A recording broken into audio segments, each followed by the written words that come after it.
NBA dream ni Kai Sotto? Malaki na ang chance na magkatotoo ngayong taon.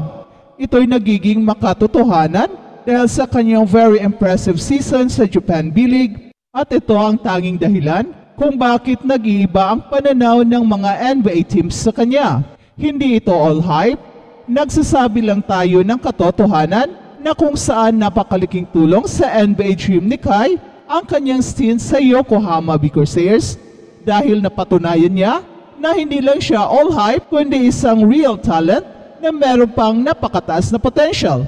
Kaya this year ay mas lalo pang lumalapit si Kai sa katuparan ng kanyang NBA dream. At dahil ito na ang third try ni Kai na makapasok sa NBA, ay mas well-equipped na siya ngayon at alam na niya ang mga nuances upang mapataas ang kanyang chances na mabigyan ng isang guaranteed NBA contract.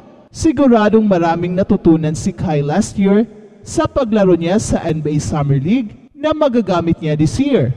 At siguradong merong mga puna ang kanyang mga coaches last year na kanyang pinagtuunan na ng pansin this year upang masiguro na hindi na mauulit ang isang failed attempt na naman. Isa sa nakikita nating malaking kakulangan ni Kai last year ay ang lack of playing time sa kanyang mga previous teams. Kaya pagdating niya ng NBA Summer League ay hindi pa ganon kataas ng kanyang kumpiyansa. Unlike ngayon na starting 5 si Kai sa buong season, kaya mas mataas ang kanyang kumpiyansa ngayon sa kanyang laro. Ang kanyang pinahabang playing time sa Yokohama B. Corsairs ay ang pinakamalaking tulong sa kanyang big jump sa kanyang laro. Na-build up ang kanyang confidence and at the same time ay walang humpay ang kanyang pagpupursige sa pagpapalaki ng kanyang katawan at pag-build ng power na magagamit niya against physical players sa NBA. At ito ang mga dahilan kung bakit nagiging vibrant na naman ang NBA dream ni Kai. Hindi kasi siya nagpapabaya, pagkos ginawa niya ang lahat upang mag-improve hindi lang ang kanyang skills, kundi pati ang lakas ng kanyang katawan. Pinakita ni Kai ang kanyang determinasyon na makapasok sa NBA. He made a lot of sacrifices para makamit ang kanyang ultimate dream of playing in the NBA. Kaya sa kanyang mga bashers na hanggang ngayon ay tira pa rin ng tira sa kanya, ay siguro panahon ng suportahan na lang natin si Kai sa kanyang NBA dream. Alam natin na hindi madali ang pagpasok ng ating idol sa NBA, pero ang nakikita natin ay ang walang humpay na pagpupursige niya na mag-improve ang kanyang craft with the hope na one day na makikita ito ng NBA at mabibigyan siya ng isang guaranteed NBA contract. Sa ngayon ay wala pang kasiguruhan na makakuha si Kai ng isang NBA contract, pero one thing for sure ay ginagawa naman niya ang lahat sa abot ng kanyang makakaya upang makapagbigay ng pride sa kanyang kapwa Pinoy. Ang tagumpay kasi ni Kai ay tagumpay rin ng buong bansa, kaya there is no point of bashing him kung kasama ka rin na magiging proud kapag makapasok si Kai sa NBA. Ang importante ay hanggang ngayon ay malaki pa rin ang chances niya na makapasok sa NBA. Hindi pa patay ang NBA dream ni Kai. In fact, ang dami niyang mga invites sa NBA at meron pa siyang plan B na kung ayaw pa rin ng mga NBA teams sa kanya, ay nakaabang na ang mga Japan B-League team na nagagawan sa kanyang services. At the end of the day, ay ang daming options ni Kai, kaya kahit anuman ang mangyayari, ay si Kai Sotto pa rin ang panalo. At balitang NBA naman, Anthony Edwards at ang Minnesota Timberwolves sinagad ang Denver Nuggets sa do or die. Tumipa si Anthony Edwards ng 27 points, inayudahan ng 21 points ni Jaden McDaniels at pinulbos ng Minnesota Timberwolves ang Denver Nuggets sa score na 115-70 sa Game 6 ng kanilang East Series nitong Biyernes.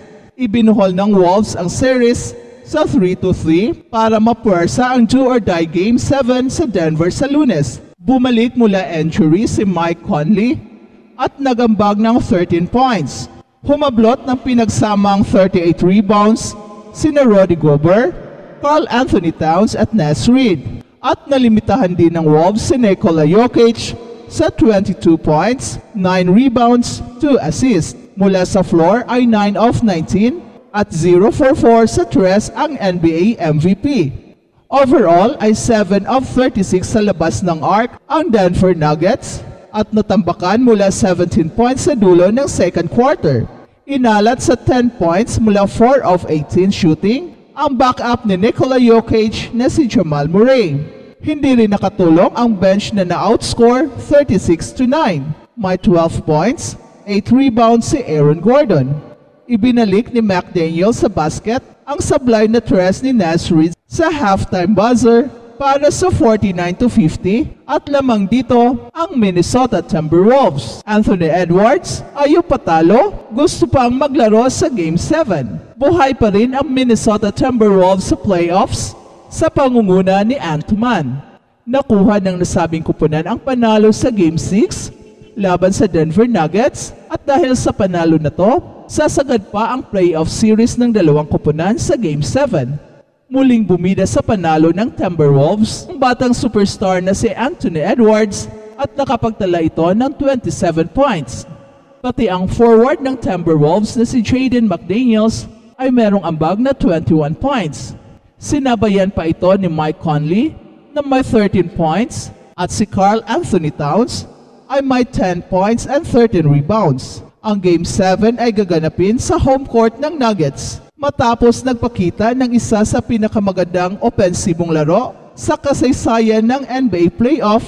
Napigilan si Nikola Jokic sa Game 6 dahil sa binagong strategy ng Wolves. Conventional thinking, kailangan mong pumili kung gagawin mong scorer o passer si Nikola Jokic kapag mag-design ng defensive scheme.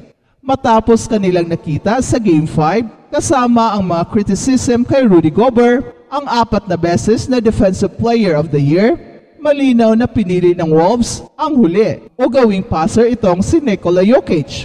Gumawa agad ang Wolves ng mga double team na maaring delikado ito laban sa Denver Nuggets dahil sa kakayahan ni Nikola Jokic na magpasa, pero sa Game 6, nagtagumpay ang stratehiyang ito ng husto dahil mahina rin sa laro si Jamal Murray at hindi pumapasok ang mga tira ng Nuggets. Napigilan si Nikola Jokic na magkaroon ng higit sa 2 assist sa loob ng 35 minutes, ang kanyang pinakamababang total sa postseason mula noong 2021. Si Nikola Jokic ay hindi kailanman nagbabago ng kanyang laro batay sa depensa ng kalaban, kaya maasahan na gagamitin niya ang parehong diskarte sa Game 7 kung gagamitin muli ng Wolves ang parehong strategy. Sa isang sitwasyon, do or die, gayon pa man, maaring mas epektibo ang mga supporting players ng Nuggets sa Game 7 na lalaroin sa Denver sa linggo kapag mapunta sa kanila ang mga pasa.